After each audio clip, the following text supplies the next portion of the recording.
Every week at the end of the week, the local international school has a preschool hour. So we take our kids to that. And I usually come back with a truckload of books.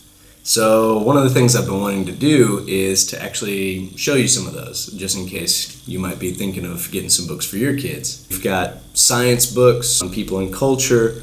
We get a few books that'll be easy for August to read. Math book or two. We'll get an art book. And we'll also just get some books that are fun. This week we picked up Lisa Wheeler's Avalanche Annie. A little Seussian. A lot of made-up animals and place names like Mount Himalaya, Woolly Mooskins, Northern Minnesota. They're having a snowshoe race. She starts yodeling. Then an avalanche starts. Annie, while everybody is freaking out about the avalanche, Annie jumps on top of it and wrestles it, lassos it, rides it all the way down the mountain. We got Turtle in the Sea by Jim Arnosky. It's about the life of a sea turtle and the ecosystems that he lives in, how people interact with those ecosystems too. So it's a good one. There's not a great deal of conflict in it. There's a little bit.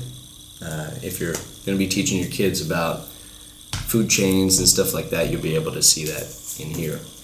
We've also got Crinkleroot's Guide to Knowing Animal Habitats, again, by Arnosky. Kind of on a kick this week, I guess. It's a little bit more technical than narrative as a story. He takes you into these different habitats. Specifically, he's in marshlands and swamps and shallow rivers. American habitats, mainly. You'll see a page with a bunch of different critters at the bottom or tucked in trees, and he'll give you an education on them. Also got a drawing book. This one starts off with easy shapes, and if you're wanting your kids to pick up drawing, really you just start by teaching them how to do circles and squares and triangles. So we start with that, and then if they can connect them, that's great. If not, then you tell them what a great tiger they've drawn, no matter what it looks like. We have 100 animals because Reese loves animals. So this is a fun book for her to just go through and name as many animals as she can, expanding the world that she lives in. I've also got an alphabet book for Reese.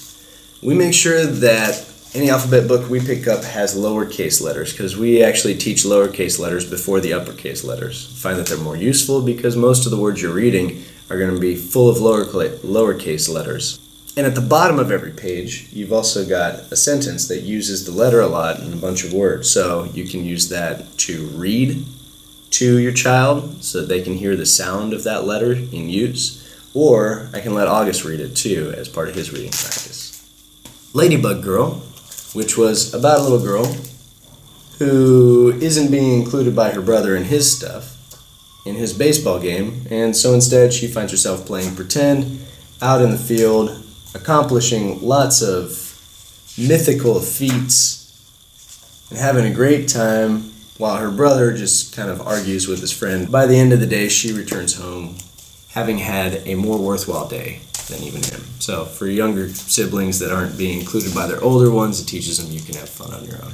On to the Christmas books. The author and illustrator's art style is so intricate and colorful, so detailed. You've got the main story that's happening here, but over on the sides there are little actions being carried on that enrich the story. These ones are great little Christmas books. This one's about an elf that is trying to wrangle in a bunch of reindeer who've been out in the wild all year long, and he's trying to retrain them so that they can take the sleigh up on Christmas. And he finally learns that yelling at the reindeer isn't going to make it happen. So this might be a good one for Mom and Dad to read too.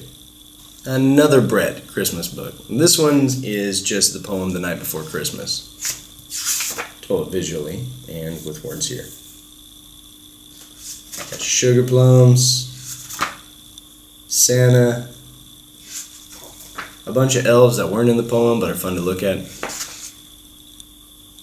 August loved that these guys were rampaging in the front yard and blowing trumpets in the middle of the night.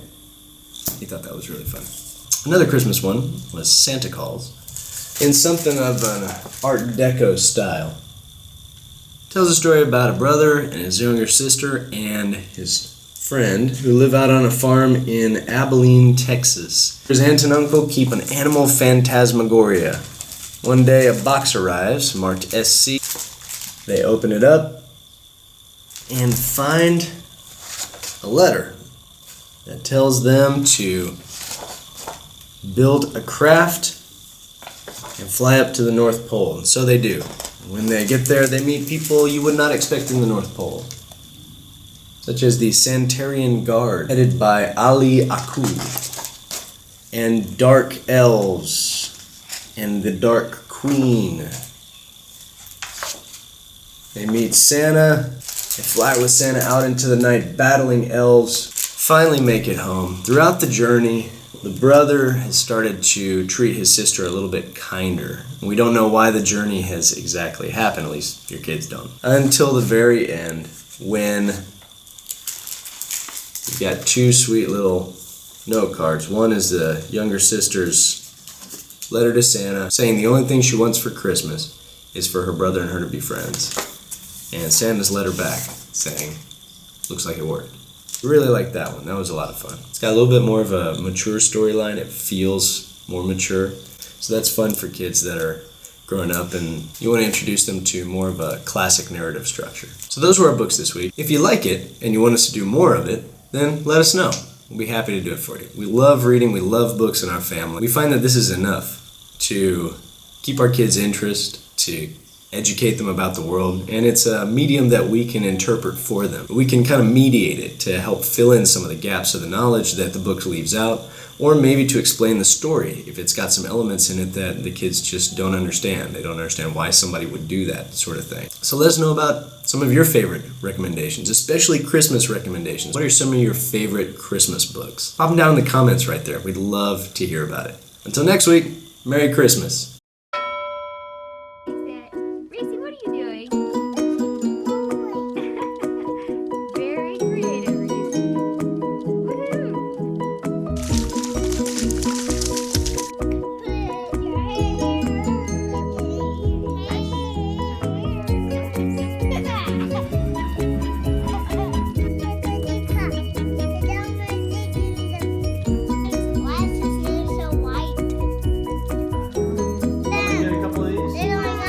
Pop this for the camera.